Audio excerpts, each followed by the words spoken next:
Welcome to today's episode of the Indoencers Podcast. Our guest today is arguably most well known for rendering the song Unakaga, composed by the one and only AR Rahman. But her musical story extends far beyond just that. Her journey involves a deep exploration into both Hindustani and Carnatic music, a year of homeschooling so she could focus fully on music, a very eventful summer at the Berklee College of Music, plus so much more. She is somebody that, in my humble opinion, truly has a unique background and vision in terms of music. To talk about her journey thus far, I'm super excited to be joined by Madhura Dhara Talluri.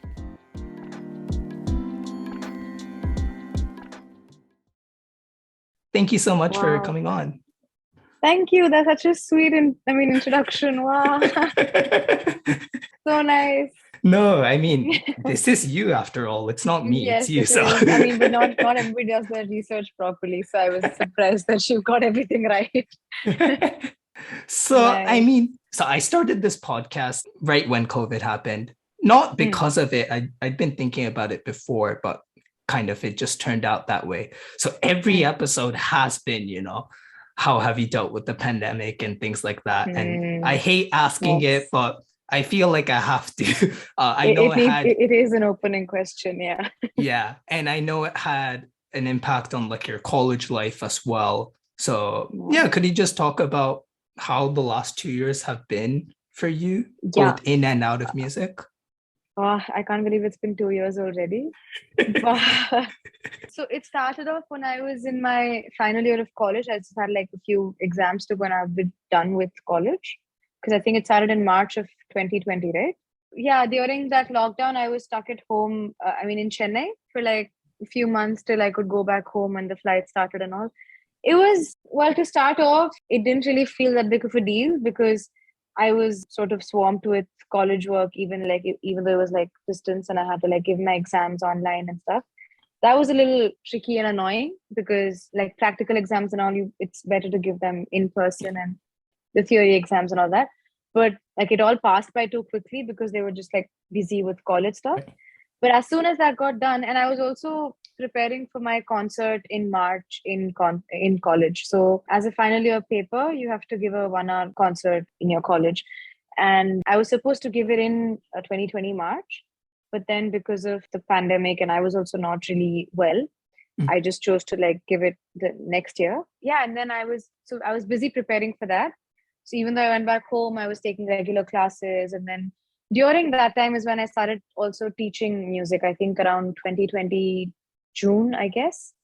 I started taking classes for Carnatic music. So that really helped. I've heard a lot of people keep saying that, you should teach and that's going to help you become a better musician.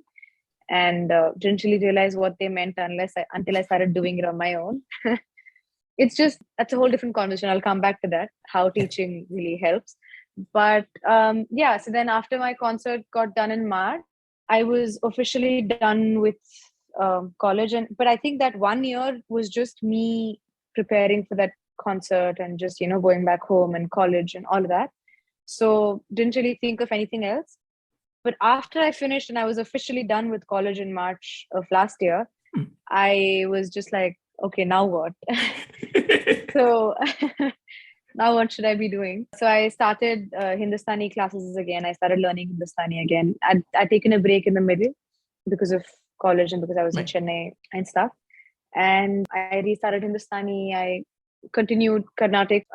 My end goal while I was still doing Carnatic was, okay, I was learning simultaneously, but also preparing for my concert. So that was how I was going. But now I was doing it just to like learn and not with the concert in mind. So that was happening and I started teaching. Then I think as things were settling down, I thought I'll come back to Chennai in April because all my work is here, right? Being in Delhi, I tried to record a couple of songs from there, but when the music director is not in front of you, it takes double the time actually to deliver. So I was thinking of coming back, but then the second wave happened and I was again stuck.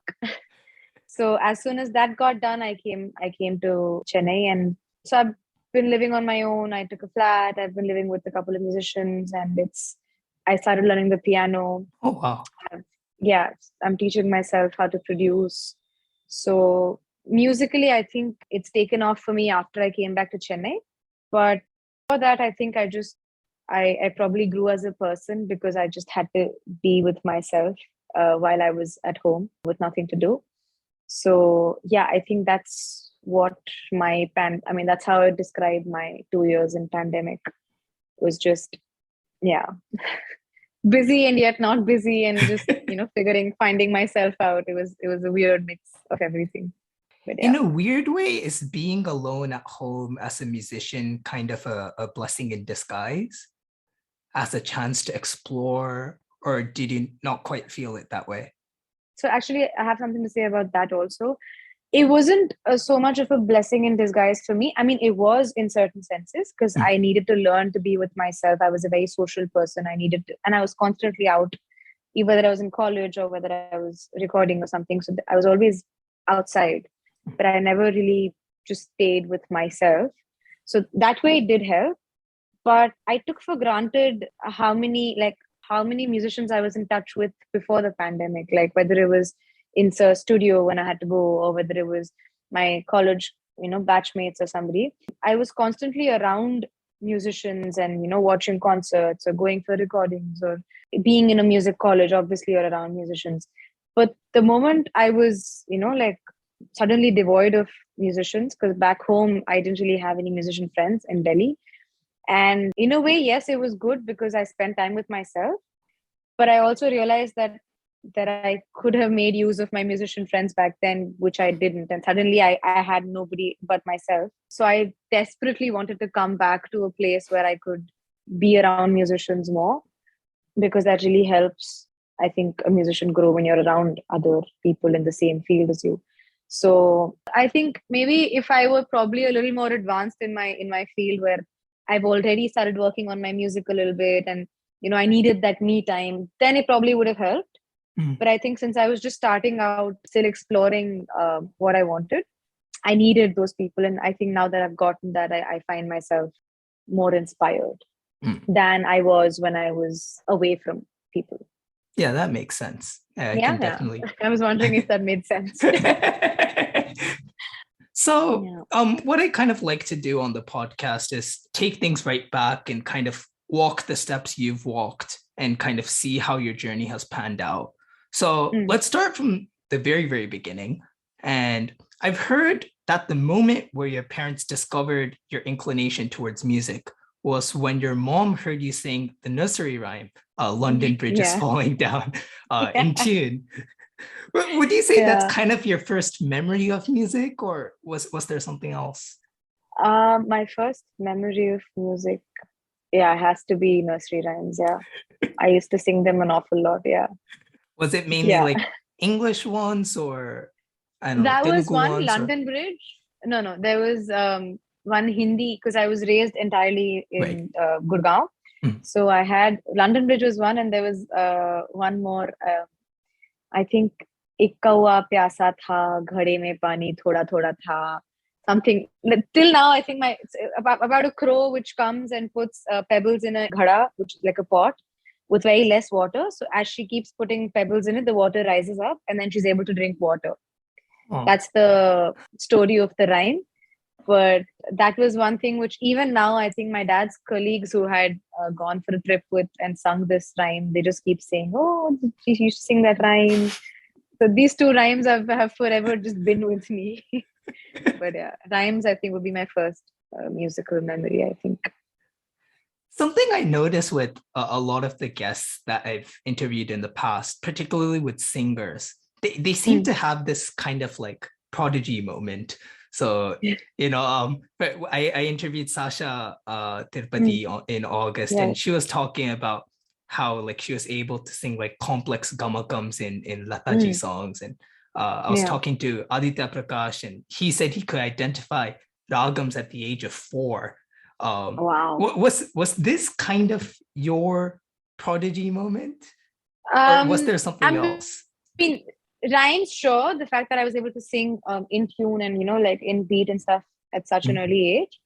And I think she put me in classes immediately, but it was always that I could pick up songs really quickly. I could sing, like she said, gamakams really quickly. And I knew that's what I realized while I was taking classes, actually, just to connect the two, is that a lot of things which came easily to me when I was learning music, I don't know, not to sound conceited or like, just full of myself, but a lot of things came very easily to me. It wasn't much of a struggle. So, which also I think was a bad thing for me as a musician when I was a kid, because I rarely practiced. And even when I didn't practice, I used to do just fine, because the level of music didn't require that much practice. And when it started requiring that much practice, I didn't have the stamina to sit and practice for that long. Like when I came to college and all, obviously I needed to put more effort.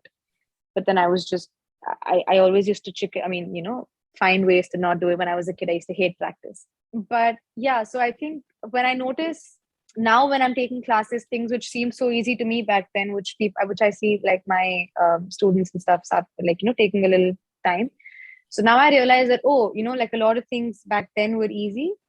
And obviously teachers and all used to say, so I think I wouldn't go as far as saying prodigy moment, but I think it was just the fact that I was always in tune. I could also, if I heard a song, I used to play the harmonium, so I could just like figure out the notes. Yeah, I could just replay it very like when I was young. Now it's a very common thing which everybody does. But back then, when I was pretty young, yeah, I could figure out the notes. Kind of, I guess. Yeah. So those things really, they were just like, oh, so she can do this, she can do that. But I never really enjoyed classes and the whole classical scene back then. It always seemed like work to me. Like how I think Indian parents force their kids to like study and like do their homework and like do well in exams. That was never my case. I mean, they never bothered to like push me to study, but it was always like wake up in the morning, do riyaz, practice. You haven't done your practice today. So I was always forced for that. So I just used to avoid as much as I can. Although I enjoyed singing, but not the whole riyaz aspect of it, which I think I only started doing properly after I came to college.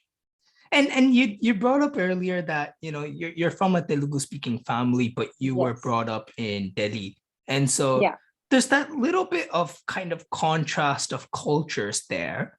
Was that ever something that you noticed, or was that ever something that was prevalent, or not really? Not really. Not until I came to college. So back when I was in school, the entire time, I mean, they knew me as the South Indian who kept correcting people's pronunciations of sambar. It just used to really get on my nerves. I'd constantly be like, it's sambar, not sambar, not sambar. So that was as far as my South Indianness went with my fellow classmates. And I think growing up in Delhi also helped me. Like I knew a couple of people who lived in South India for like half their lives and then moved to Delhi. And then they had a little bit of tough time adjusting because they had that accent in their Hindi or they had a different culture. But because I grew up in Gurgaon the entire time, I was able to handle both cultures really well. But when I did come to college, even though I was a South Indian, even though I was from Andhra, I was treated like I was a North Indian. And there's a lot of politics in my college in terms of whether you're a North Indian or a Malayali or a Tamilian, or whether you're too modern or whether you're too open about what you're thinking and all of that, So I went through a lot of that after I came to college. So I think the culture shock part of it happened when I was in college, because we had to like wear saris every day, and there was, which I didn't have an issue with. The traditional part I didn't have an issue with, but it was just there was always a sort of clash between me and them, because I think because of the way I grew up and the sort of ideals I grew up with. And I think even though I didn't open my mouth, I sort of had like this aura around me which said, she's open-minded. She doesn't, she's not as orthodox as all of y'all are. So, yeah. Slightly tough time then, but otherwise not much of a culture shock any other time. Yeah, and another kind of interesting aspect of your musical beginning is that you were exposed to a lot of like older songs, if I'm correct, songs from S.D. Burman and Kantasala and others. And I know you were listening to like some newer songs as well, but were people ever surprised that you were so kind of wedded to songs from the yesteryear? Yeah. Every time I'd play Antakshari with any of my friends or anything, I'd even now, I think I have an easier time recalling like older songs and, starting whatever letter with an older song than a newer song. Even though, yes, I have been listening to new songs, obviously, and I know a lot of them. But for some reason, I just, they're all just there permanently and they're all ready to just be plucked out. Yeah, people were always like, "Ye purane gaane gana shuru kar degi abhi." That is, she'll start singing old songs any second now. So there was that for a while. But I used to try to sing as many new songs as I could. But to be very honest, I think this is something I realized after a long time, was till ninth grade, I was in a different school. And there, like from my childhood till ninth, it was always my family or my family friends or my extended family who always used to, make me sing or listen to me sing, or my guru, or exams or competitions, etc. But never in my school was I ever acknowledged as a singing person, or like up until ninth. Up until ninth, I think I had a very, because I changed a couple of schools from wait, let me find the right word. I keep thinking posh, but posh is not the right word.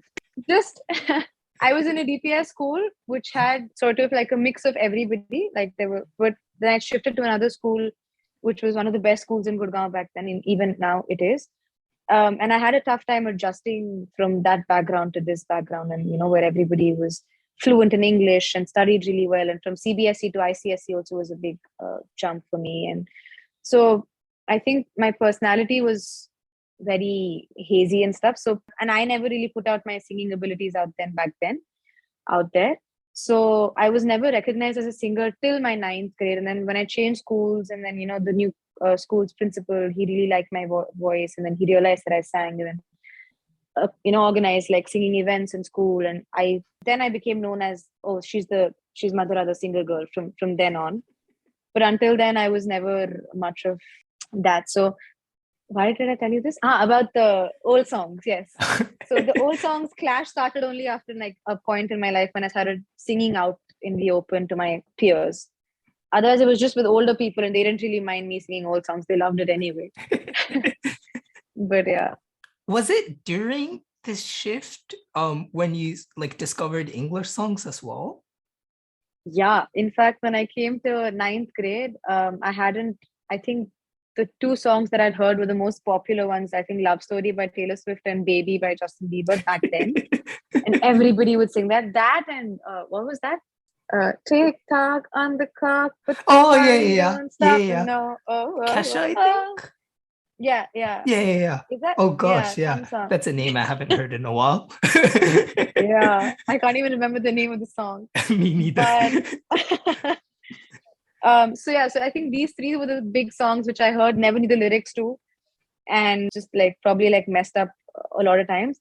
But when I came to ninth, I had like the very sweet people in the new school, and it really worked for my confidence and my personality also, just to find myself. And I remember my friend wrote down, like, she's just like, oh my God, you haven't heard any of these songs. And she just took out a huge list and wrote like, so I think 50 or 60 songs for me to just listen to and just, increase my repertoire of Western, English songs. And then I think she put down what was that?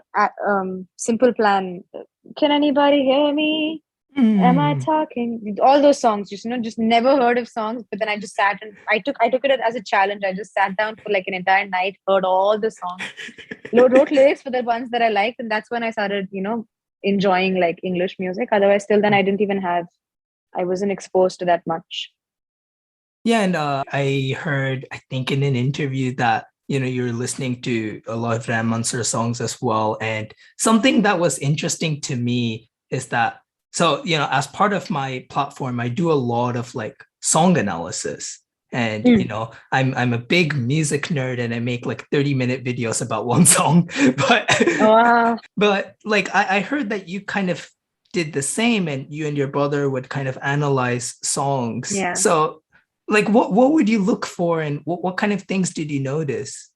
Just things like, I think the first thing which we'd keep looking out for was, for example, in Jai Ho, or those kind of songs, the parts which Rahman sir chose to do, like there was another singer, whether it's a female singer or a male singer, right, but especially when there was another male singer, but there were still bits which Rahman sir was doing, like apart from the entire song. We used to focus on those bits and just be like, they sound, I don't know, just analyze those parts. Say, oh, why do you think he chose just this bit? And, why did he choose to not give it to the singer and do it himself? Right. And especially if there's another male singer, those kind of things. And just beats. I think Chaya Chaya was one of my brother's most favorite songs, which he used to, the part where the that part starts, right? It's just an insane, like a build, like it's not even like, how like in all these EDM songs, the beat increases and then it climaxes. Right. But here it just goes softer and softer and softer and then it just climaxes, right? So those kind of things we just involuntarily find ourselves attracted to, and just constantly wait for that beat. So songs like that, I mean, if I were to start right now, I'll just keep going on, I think. Even that Kabhi neem neem kabhi shahad shahad, that part, the entire the bit which Rahman sir does, I mean, it has such a unique identity in itself. Like some I think riffs and some stanzas in a song, sometimes they have the same tune towards of the first stanza, or they're similar in the same structure. Right. But just I find some of his songs, the interludes or the riffs that he puts, it's just an entirely, you can just use that and make an entire song out of that on its own. And this song exists on its own, and it's just insane how he does that. It's so we used to keep, I think even now when I'm talking, I keep thinking of more. But these kind of things basically. Have you ever asked him these questions? I'm just curious. Not really. I think not. I think something else, some other questions, but never. Because I feel like, to be very honest, I find him to be a man of such few words, right? So I expect that I just expect that he'll just be like, I don't know, I thought, because a lot of times, a lot of people, not just him, I find that a lot of people aren't really able to explain their creativity in too many words. So I tend to not ask questions which I feel like are either just going to make him be like, and I don't know, those questions which interviewers ask. Apne, what did you think when you made this song? There's like a 1 or 2 line answer to it. Some people have an answer, some people don't. Right. So yeah, I don't think I asked him about these, but I asked him about other things. So, like, I don't know, because the first time I met him was in Berklee, right? So, and that was the time I was figuring out what I should do, whether I should come to Berklee or whether I should continue staying in Chennai, etc., etc. So just like what he thought I should do. And again, he had a very simple answer. He's just like, I think he believes in if you're able to do something on your own, there's no need for you to join a class or a college. Since he, I think, taught himself most of the things that there were to learn. So I got advice based on that if you're able to do it on your own, just go ahead and do it. It's not like this college is good, so you should join this college and only then will your career take off. It's not like that. So those kind of things, I guess. Yeah, and just going back to your childhood, something very interesting happened when you were in 10th grade, as I referenced in the intro. Yes. When you decided to shift towards homeschooling so you could focus on music. What prompted this decision? So remember the principal I told you in my 9th grade who really wanted me to join his school? So he was my dad's cousin's husband.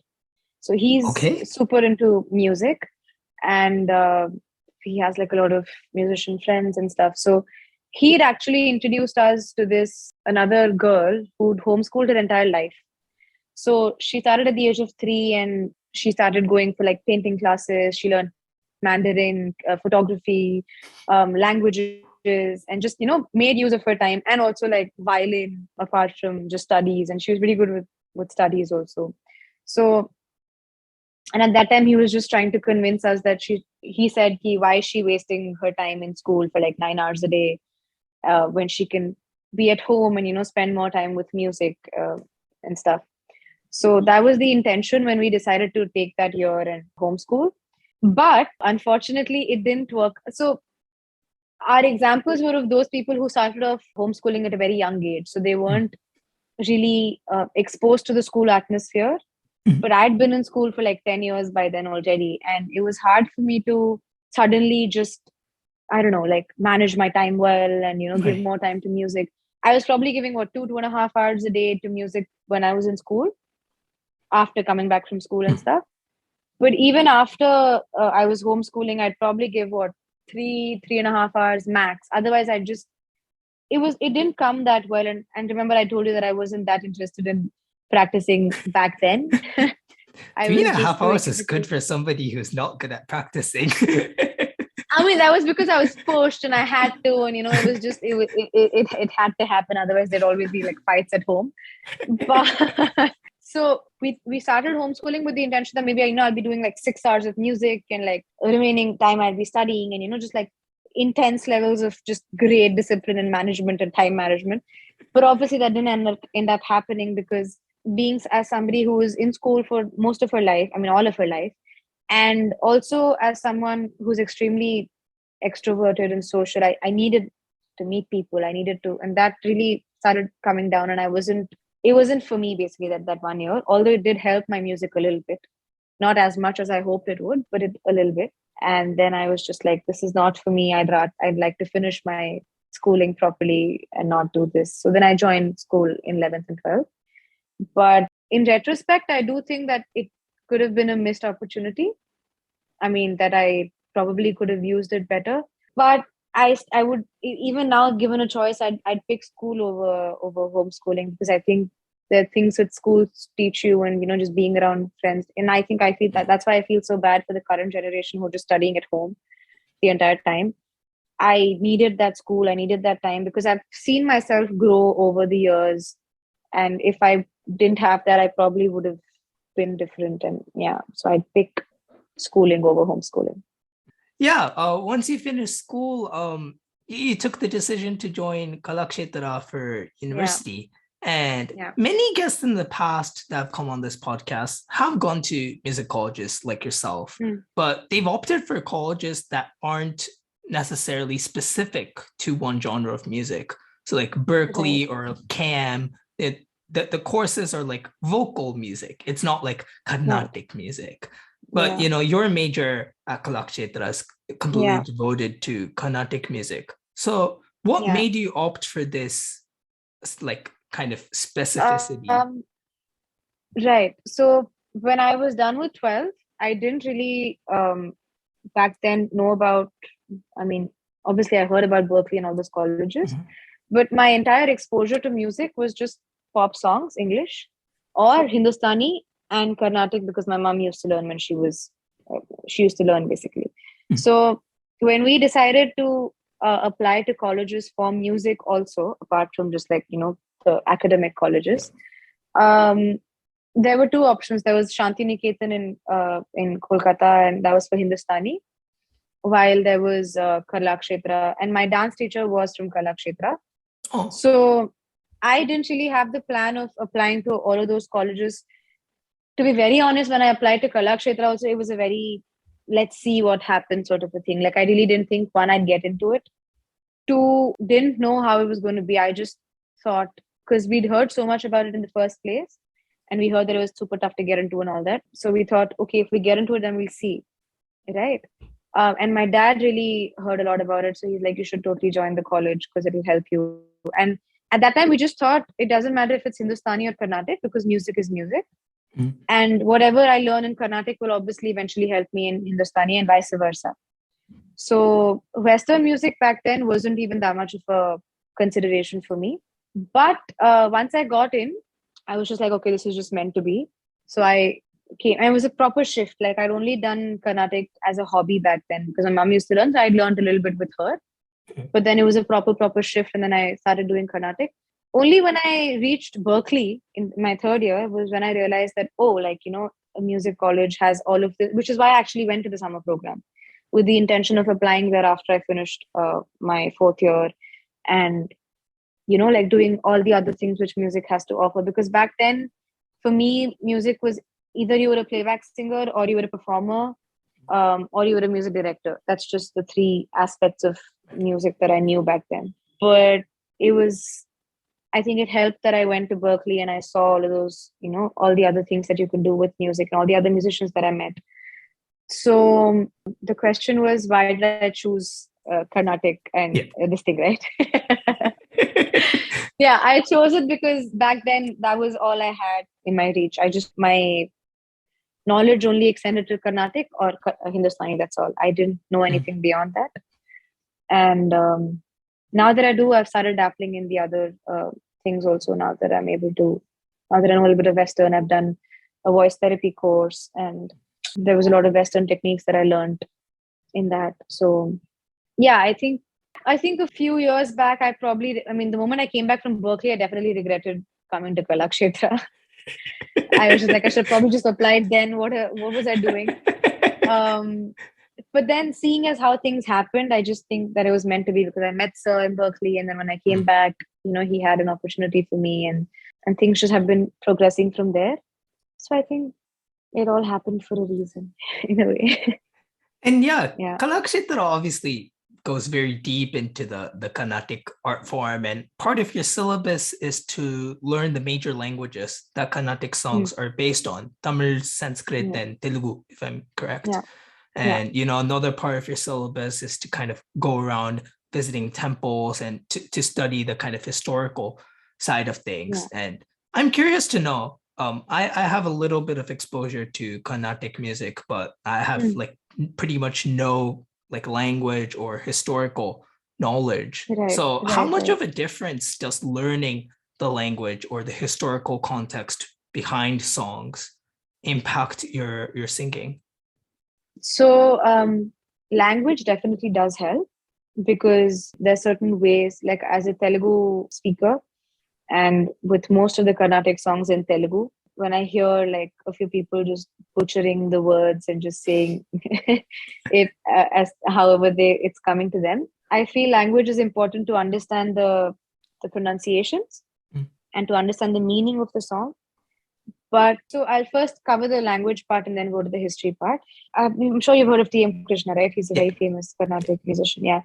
He says that yes, lyrics do matter, like the words do matter, but it's also the raga bhavam, which is like the bhavam of the, like people constantly tend to put a lot of pressure on feel the lyrics, feel the meaning of the lyrics when you're singing. But the way they've been composed, the ragam itself has so much feeling, right?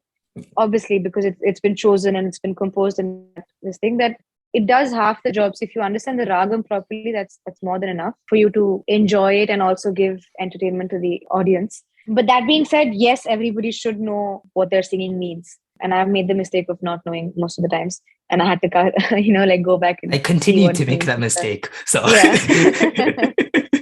It's tough to constantly be aware. But yeah, it is good to do that.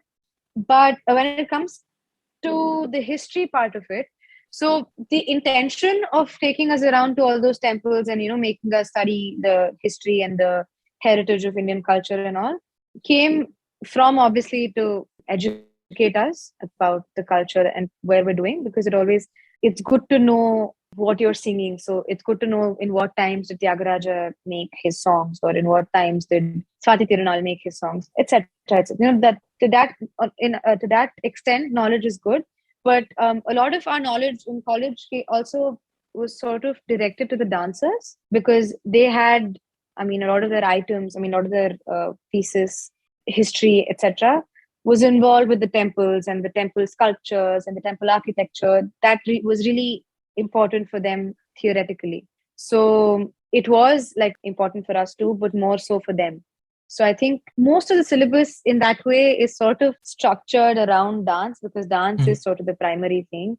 If anybody from my college hears this, I'll probably be shorter, but I'm done with college, so I don't really care anymore.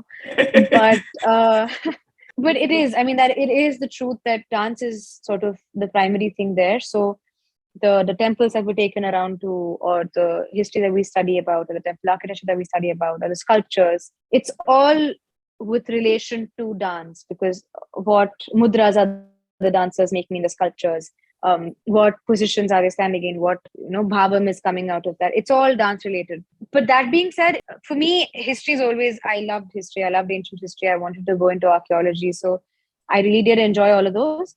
And it does help. It never does you any harm to know a little more about the times of what you were singing, But I don't think it played much of a role as far as our college was concerned, or what we were learning.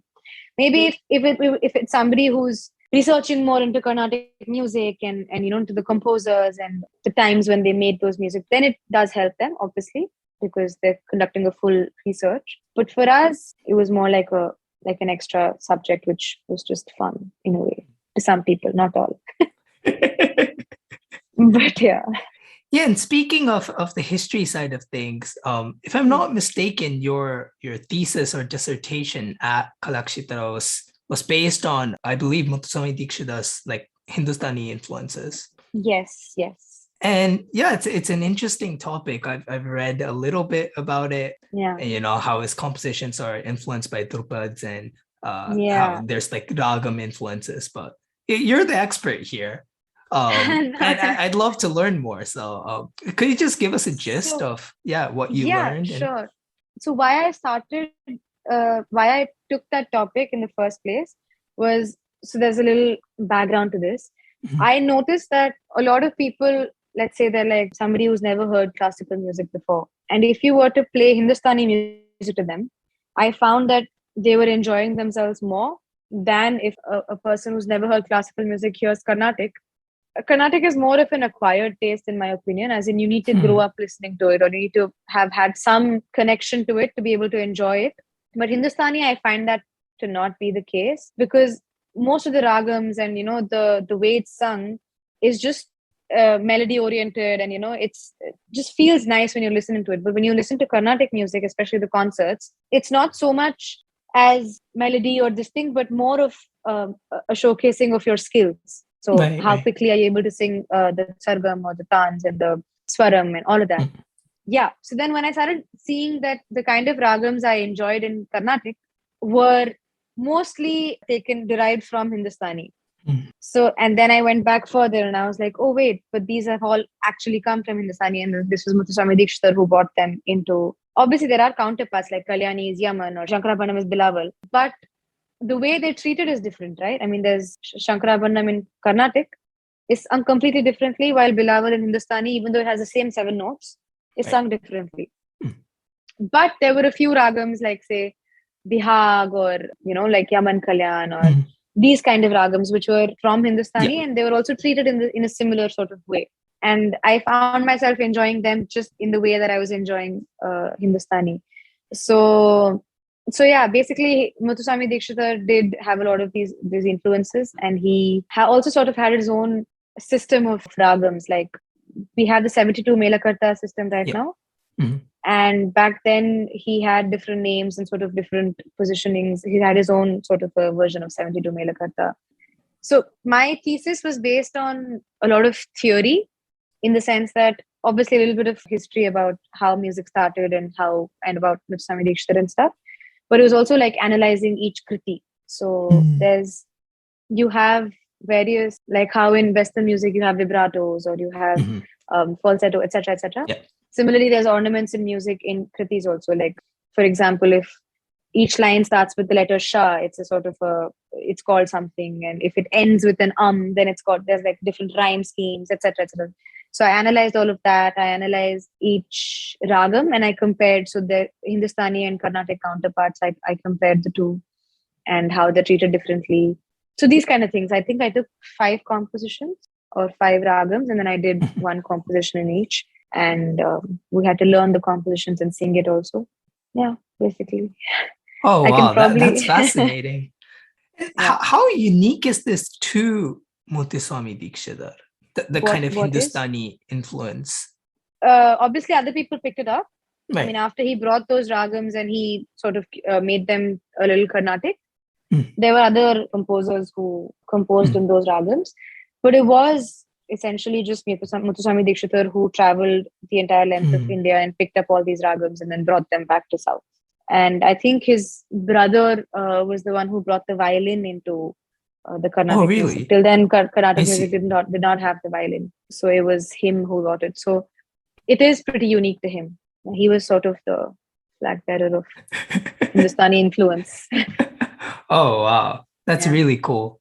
I find it really interesting because, I mean, there's probably literature out there, but just in general, I don't see as much like Carnatic academia. Like you see a lot of like Western music academia and you have like music theory journals and things like that.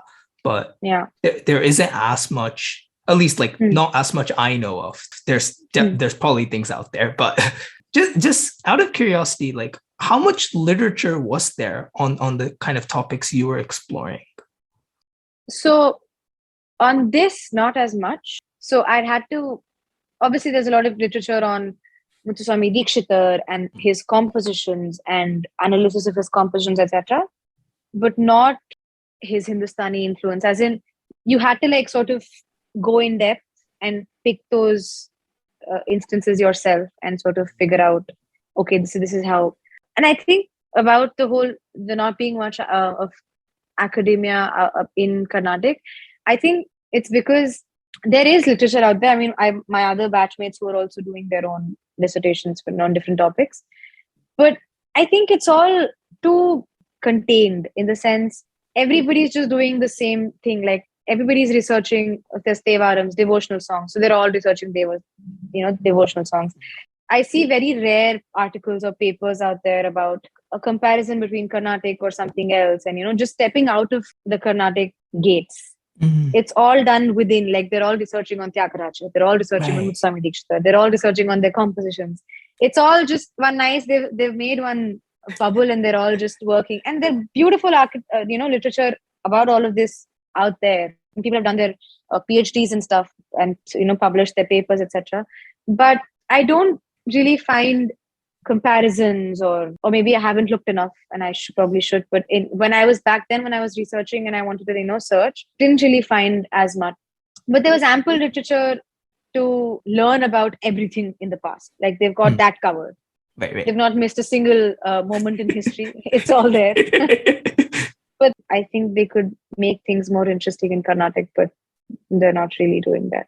Yeah, I definitely agree because, this goes a bit into kind of my musical background, but when I was graduating high school, I took this music theory class for 2 years, and our final paper was comparing two songs from two different cultures. So I had chosen a Carnatic piece, Kapali in Mohan Ragam.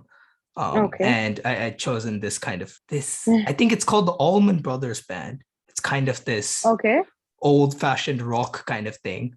So yeah, I was just looking into obviously Kapali's Mohanam, and there were like solos in the band piece that was based on major pentatonic and kind of drawing parallels there. But as I was researching for that, there wasn't much out there in terms of comparison.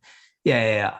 So, and I think they could do a lot with just comparison. Or to be really honest, even Hindustani and Carnatic comparison, I think they've not run out of material. There can be a lot, but there might be. But as far as I've looked, I didn't really find much. But yeah, it's there, but it could be much more. But yeah, comparison is always fun. That's how you understand a style of music, is when you compare it with something else, and both those, how they're similar and yet different. I think that's a great way to look at something. Absolutely. And speaking of comparison, we've talked about the kind of Carnatic side of things. So let's shift to the West and talk a bit more about your time at Berklee.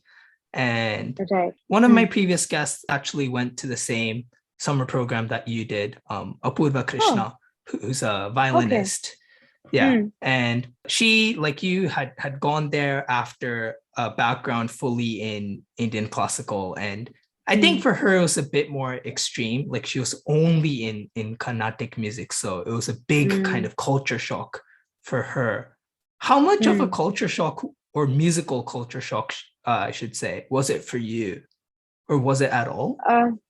It wasn't a musical culture shock for me.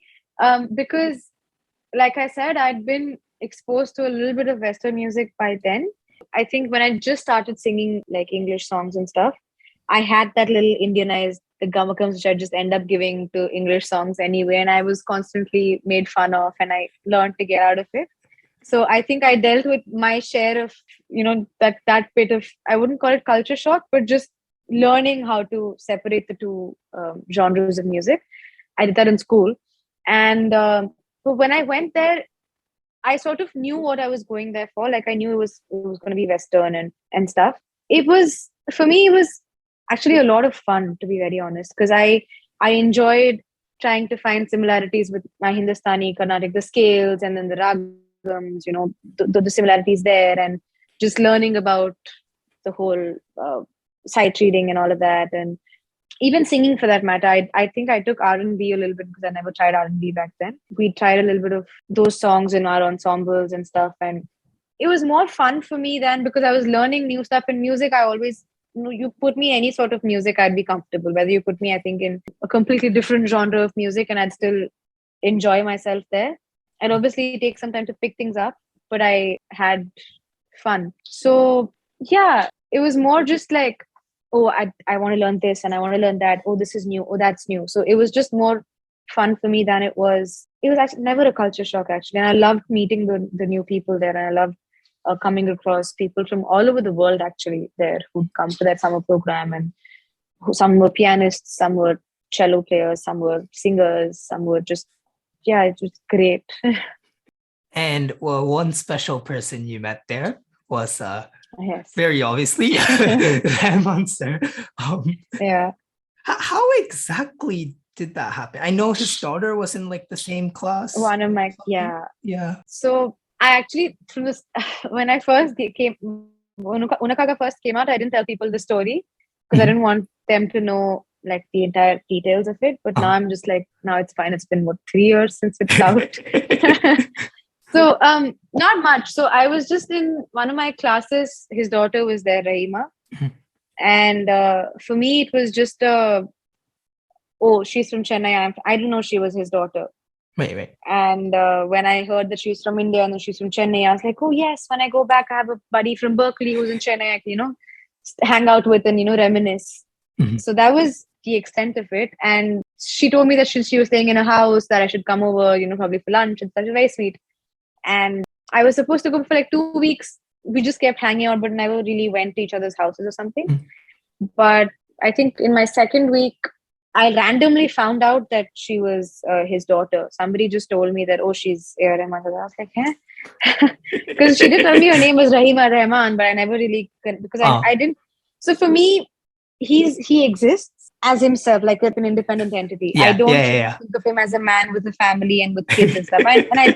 Most of the people that I look up to or that I follow on this thing, unless they put out pictures with their family, I just look at them as, just them and their work and as a person. That's all. So for me, the name on the icon. Yeah, exactly. So thinking he had like a family, he obviously did, but then I just didn't think that he would be somebody who had a family. But 2 weeks later, I just hear from somebody that, oh, she's around. I was like, wait, what? Are you talking about? And I think a foreigner told me. So I was like, are you talking about Slumdog Millionaire AR Rahman? Because how many AR Rahmans are there anyway? But they're like, yeah, bro. And then I was supposed to go to her house that night or a few days later or something. And again, never expected to meet him at all during that entire trip because I thought he'd be doing his own thing. But I happened to meet him then, and then, and we spoke for a while, and and he was very sweet. So it was not just me. There were a couple of other friends who we'd all come together. So all of us are, I think, just chilling at her place, and he happened to be there, and all of us just, hung out, spoke a little bit, and I'm grateful that he remembered me once I came back, and, he reached out to me again for that song and stuff. So yeah, that's basically how I met him. Just never expected to meet him. Even when I got to know that she was his daughter, I was just like, wow. But again, never really imagine that, oh, he'll be there or right, or that I'd ever run into him. I just never thought that's going to happen. And when it did, I was just like, oh, didn't think that we'd stay in touch when I came back. And then that happened. I was like, oh, so just nice things kept happening. But yeah. Am I right in saying that like you had a small jam with him in the US as well? Yeah. I mean, so the day we met, I think he does this to everybody who says, I told him that I'm a singer who's come from this, and he just like, sing what you sang for the audition. And I was just like, it's 9 in the night and here someone says asking me to sing something for him randomly in a very informal setting. But I did sing. What was that, out of curiosity? Sorry. I sang Lithium by Evanescence. Oh, okay. Yeah. That's what I sang for my audition in Berklee at that time. So he just asked me to sing that and I did. And I think we were all also, we were like a group of friends now, his children, and then me, and then a couple of other people who we met in Berklee. So, and all of us, since we were all musicians, every time he put us in the same room, we just end up singing and just jamming. And sometimes he'd be there, sometimes he'd not be there. So he's just like heard us, and yeah, that's also happened. But yeah. Wow, that's fascinating. Yeah, it was. Back then it was to me. Even now when I'm talking about it, it's just like, did that just really happen? But yeah. And yeah, I've read that one of your future goals is to kind of learn more about jazz and to kind of combine the worlds of Hindustani, Carnatic, and Western music. Yes. Yeah. Did your time at Berklee kind of play a role in forming that vision? Yeah. So ever since I was a kid, like I said, my only three eyes into the music industry was whether you're a playback singer or a music director or a performer. That's all. So obviously, since I never really thought I'd become a playback singer. So I just thought I'd make my own music and stuff. And back then I thought I'd like to make timeless music like SD Burman and all of these people did back then. So, but when I went to Berklee, that's when I heard a little bit of jazz, and my private instructor back then who heard me, she said, with your Carnatic and this classical background that you have, jazz would really be good if you were to try it out. So I've been meaning to, but I think the 2 years of pandemic. So when you mail me saying that music therapy and all of this, yeah. I realized that in those 2 years my focus shifted, right? I mean, it was completing college in any way possible, and second, it just became coming back to Chennai and stuff. So I completely I think music therapy and all just took a backseat in my head until like a few months back when a musician friend of mine who lives in Chennai, he was like, you were talking about music therapy and stuff, where have you? And I was just like, yeah. And then now that I remember, I'm just like, oh yes, now I want to get back into it a little bit. But so when I spoke about music therapy, it came from the idea of like this. So me making my own music, which combines all forms of music that I know. And like I said, I've always found people enjoying my voice, and I've heard people say that that they've been at peace and they found it very calming and stuff like that. So I wanted to tap into that part, that emotion with my music. So I'm trying to do something right now, trying to let that creativity of me. So I'm very critical of myself. So whatever I make, I'm just like, what have you done? And then I discard it immediately. So I'm trying to get out of that horrible mindset and be as critical as is necessary and not overly. But yeah, so Berklee did sort of make me want to include Western also, because now that I have a little bit of Western and now that I'm learning the piano, and I learned a little bit of Western also recently. So just wanted to, combine all of that and do something on my own. Yes, it still is a dream, which I'm trying to make into a reality for now. And speaking of things you're kind of working on right now, you mentioned at the start of the episode that you're starting teaching. Yeah, just in general, like what kind of new perspectives do you think you've gained from teaching? The biggest one was that I thought I'd be a really impatient and a horrible teacher. Because my only experience with teaching was either when I'd like try to make my mom learn a riff of some song or something, or my brother or my friends, and I'd just instantly transform into this grumpy person who's like, this. So very impatient, basically, not very patient. So I thought I'd be a very bad teacher in that sense. But I realized that I could be extremely patient with students. And I realized, so what I find, and I still find that most enjoyable when I'm teaching is, like I said, the things which I found easy, which I had taken for granted, and I just assume that everybody will be able to get them, right? But when I see them struggling with something which I once found easy, now I have to back calculate and try to figure out how to break it down and make it easier for them. And I love that process, and I love breaking it down for them and then giving it to them bit by bit. And then once it all comes together and they get it, and then I'm just like, yes. It's just a great sense of accomplishment. Like, I think most of my students, when I started off with them in June of 2020, they could like hold a note, but they weren't, to be honest, trained basically. Like if I were to just sing Sarigama Padanisa for them, they'd probably sing Sarigama correctly but mess up Padanisa, or vice versa, something like that.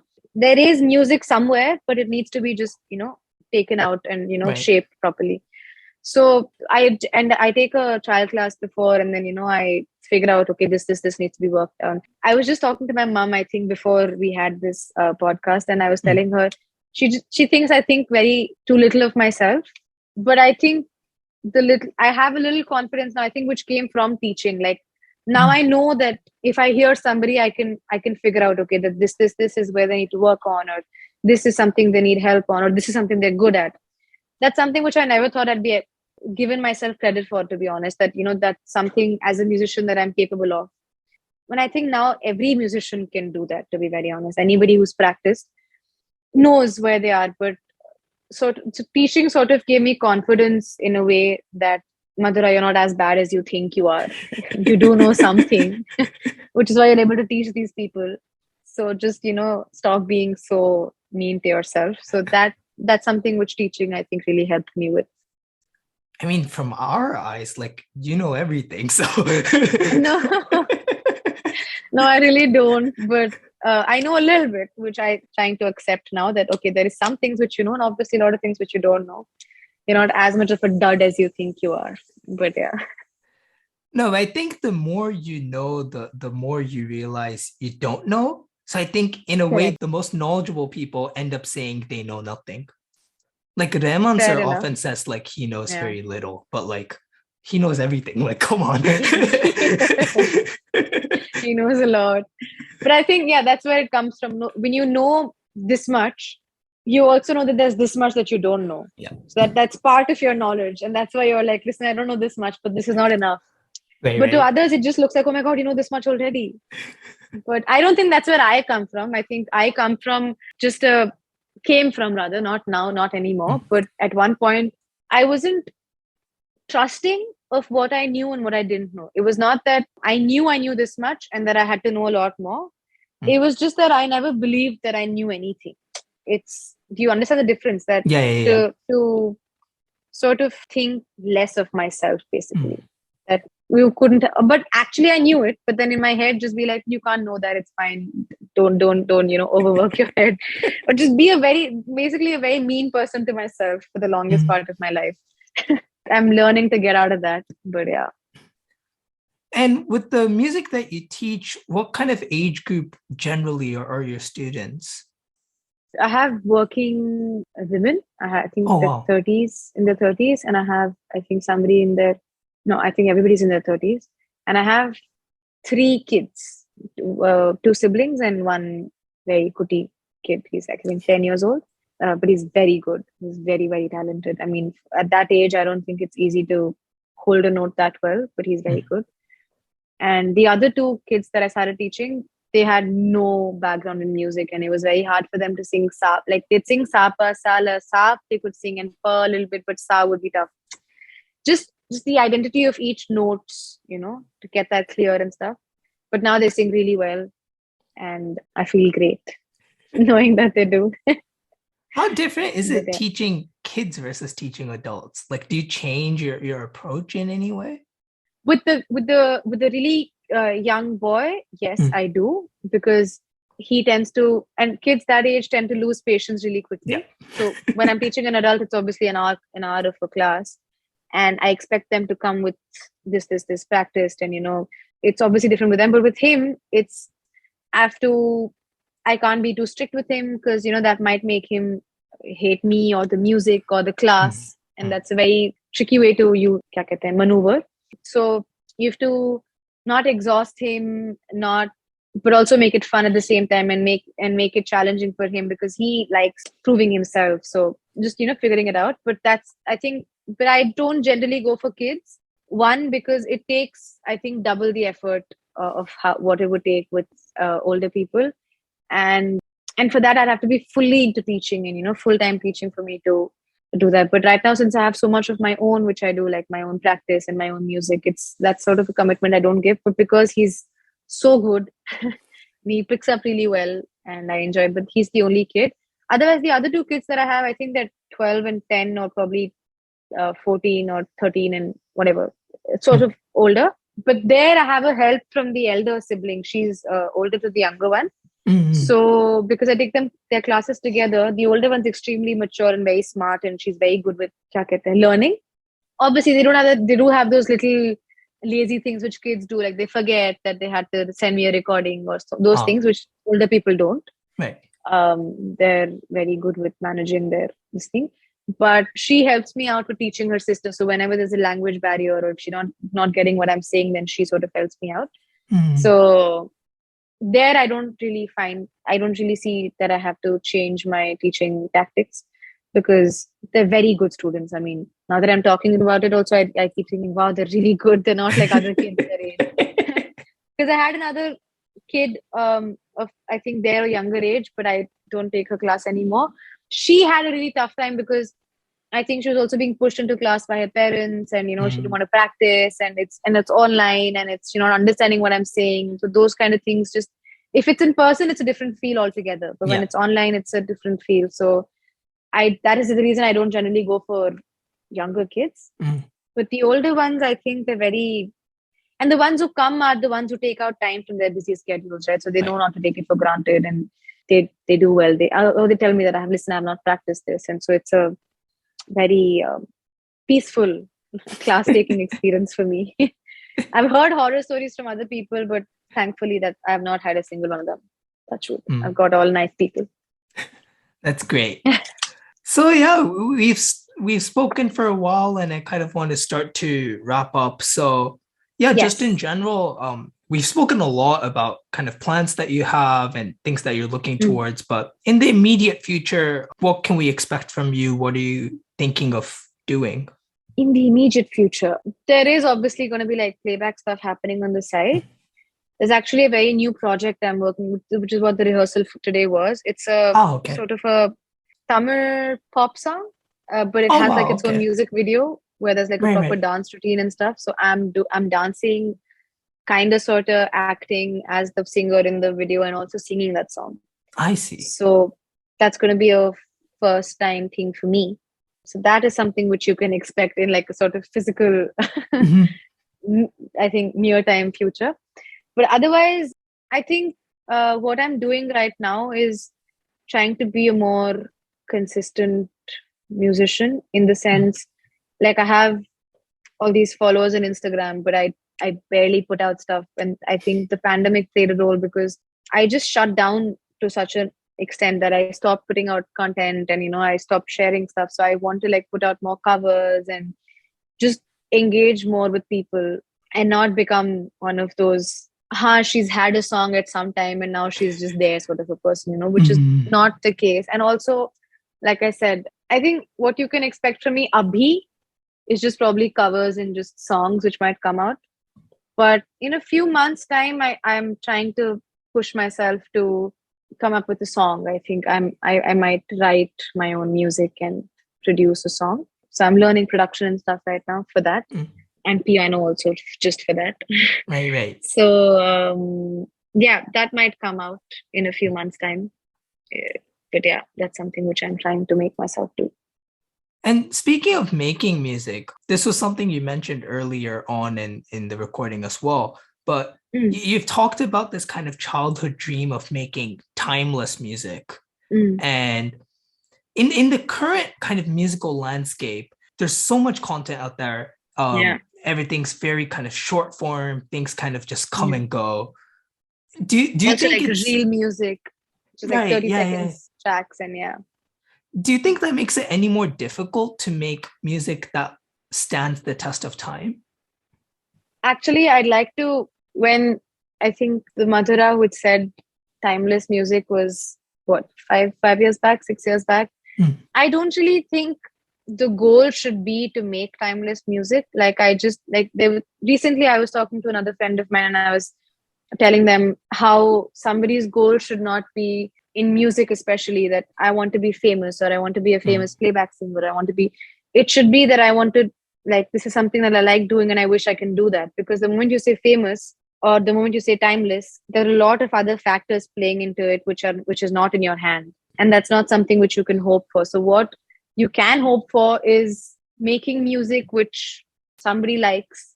And if they like it, they're going to keep listening to it, or they're not. But as a musician, and because you want to, you're going to want to put out content. And the rest is just, it's in the hands of the universe and the people. And it's for you that you're doing it, not for, obviously you want people to enjoy your music.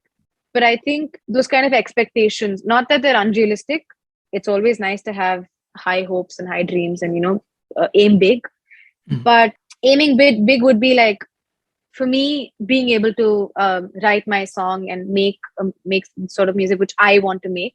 And that would be the biggest, because for me, I find that so hard, because I am constantly second guessing myself, constantly just not happy with whatever I do. And so for me, the biggest thing would be just to, with ease, just write a song, make it and just put it out. That's my aim big. So for me, that would be so, which is why I corrected myself just a few days back when I thought about timeless music and all that. It's too much to ask of from something. It's all you can do. Your job is to just do what you can, and then whatever happens. So, but I do wish that people enjoy my music like I'm enjoying old songs even now. Like that's something which I want, that for it to bring happiness. But that's about it, I think. Not beyond that. Yeah, that's really well put. Yeah. So we've done a lot of talking, but what people know you as is not primarily as a storyteller. Well, it is as a storyteller, but in a very different way, in a musical way. And so if you don't mind, I'd like to request a few songs, if that's okay. Yes. And I'll just look them up. And if I can sing it, I'd love to sing it for you. Sure. First Which one, ones do you have in mind? Every single interviewer has asked you this. Unakaga. I'm gonna get a lot of angry comments if I don't make you sing Fair this. enough. So. Fair enough. Unakaga vaazha nenikkiren, usuroda vaasam pudikkiren, udava madikkaiyil unnatha madikkiren, ஒரு 100 வருஷம் பேச நினைச்சு தோளில் தூங்கிடுவேன் உனக்காக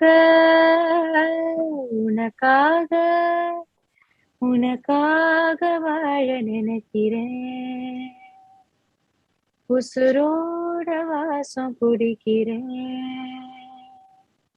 ஒரே மழை நம்ம போத்திக்கணும் கைய கூட கதவாக்கி சாத்திக்கணும் ஒரே குளிர் ஒரே முத்தம் ஊட்டிக்கணும் உன்னை மட்டும் உசுராக பார்த்துக்கணும் நில மழை மொழி அல பனீருள் கிளிக்கல நீயும் நானும் திகட்டு ரசிக்கணும் உனக்காக வாழ நினைக்கிறேன் உசுரோட வாசம் பிடிக்கிறேன் உசுரோட வாசம் பிடிக்கிறேன். I mean, that song was one. I remember, I think it came out probably like 5 p.m. in India, I think, if I recall correctly. Yes, and 4 p.m. I think. 4 p.m. Yeah, sorry. 4, yeah. My bad. Yeah. And it was one of those where they just kind of announced the premiere out of nowhere. So like you could click the premiere and I didn't know about it either. So you could just see the description, but like before the song came out, you couldn't see anything else. I remember just seeing this name I'd never seen before. And I was like, who is this person? So I literally spent those like 10 minutes like Googling, and all I could see was this like picture in Berklee. So I was like, must be some Berklee student. Yeah, I think that happened to a lot of people though. I mean, within that 1 hour, I got like some 80 messages on Messenger and Instagram and just followers on Instagram. My public account back then had like 100 followers and like 3 videos of me back then. Because I had made the public account just Amy. I thought I'll come around to making covers at some point in my life, and I'd use this for that. but I just didn't. And I had those 3 videos and just followers and messages, and I was like, what is happening? And then I got to know that the song is coming on, and I was like, okay, that makes sense. But it was just in intense 2 days. Yeah, I can imagine.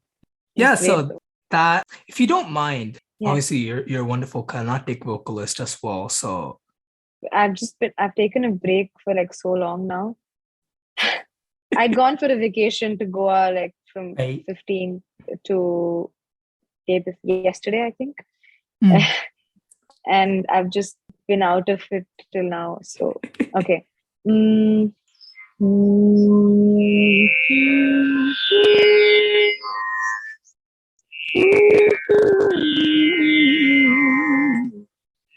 I'll just sing like a little bit.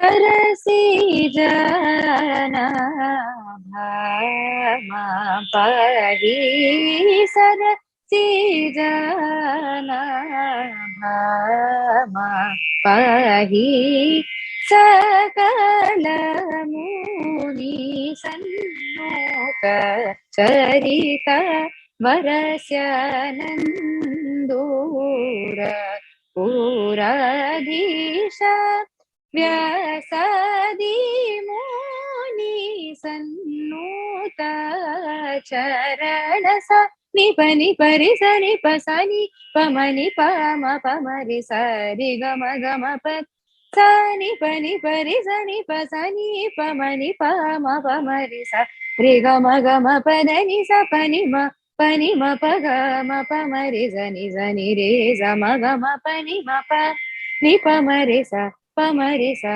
Marisa, Lisa, Nisa, Sapa, Pasa, Sani, Pama, Marisa, Riga, Mapada, Nisa, Riga, Marisa, Risa, Sani, Papa, Risa, Riga, Mapada, Nisa, Sijana,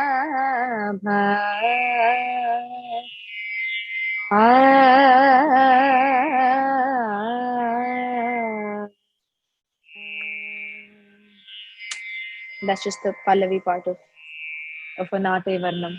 Right. You had sung this in your Kalakshetra concert as well, right? Yes, you've seen my concert. Yeah. I mean, it was on YouTube, so. Yes. Yeah, I mean, and I've learned this Varnam as well, so it was immediately, I was like, yeah. Quite a while it's back. It's a beautiful Varnam, right? Yeah. I love the Varnam. Not in general. One of my favorite Varnams. Not in general, exactly. Yeah. It's just beautiful.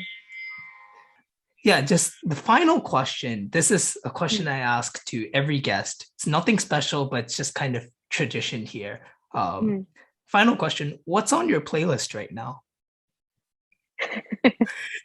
This is going to be a whole other conversation for like, I think 10 minutes easily.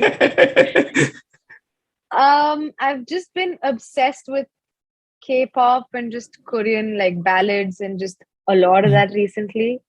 Like insanely. So my entire playlist, I think day before yesterday was Yun Hi by Mohit Chauhan from Tanu It's Manu.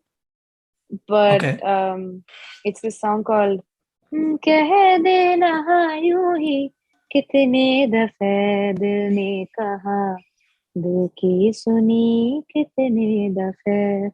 Anyway, so when I get obsessed with a song, I just listen to it the entire time. And thanks to Spotify, it just, once I play that song, it obviously starts recommending similar songs after that. So it's fun. But it's just been Korean stuff, man. It's just, I've been listening to BTS, EXO, and just a lot of dramas have these OSTs, like the soundtracks, which are these beautiful songs, beautiful tracks in the background, and I just go search for them and then I listen to those. And it's been this song called Butterfly. There's a song called Butterfly by an old band in Loveholics. It's a band called Loveholics, for those who care enough to go and search for the song. It's Loveholics, and it's this beautiful song that I'd been obsessed with that for like days. Otherwise, it's BTS and their songs. So yeah, that's been on my playlist for a while. I actually learned Korean. I can read and write a little bit. Yeah, I went down the rabbit hole fully. That's insane. That's what I was doing in my lockdown, basically. Yes. After I got done with my concert, I was just like, what am I supposed to do with my life? And it was sort of like an identity crisis sort of a thing happening, because I spent like 5 years of my life aiming to finish college. And then once that was done, I was just like, now what am I doing?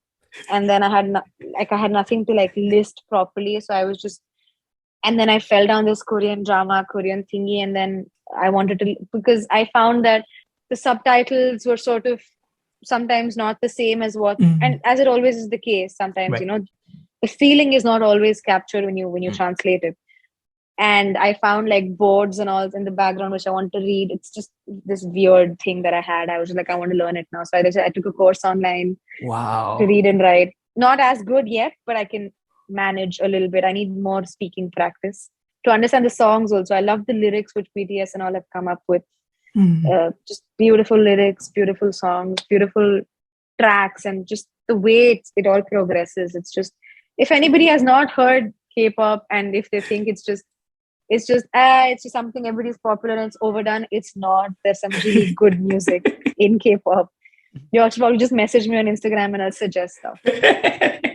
That's how I'm the unofficial brand ambassador for Korean. If you want to get in touch with the well-known playback singer, just become a fan of K-pop. Yes. That's all you need to do.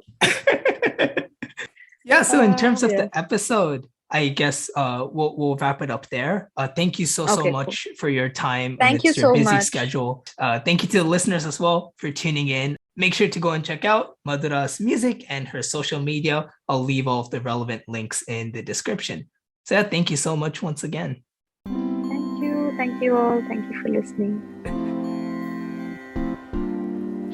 Well, that was Madhura on our 14th episode of the Indoencers Podcast. And thank you to everyone that has tuned in. You can find us at the Indoencers, spelled THEINDOENCERS, on Facebook, Twitter, or Instagram, or you can use the links in the description. Likewise, you can page at theindoencers.wordpress.com or through the link in the description. Make sure to subscribe to the Indoencers Podcast on your favorite podcasting platform. Thank you once again, and we'll see you next time.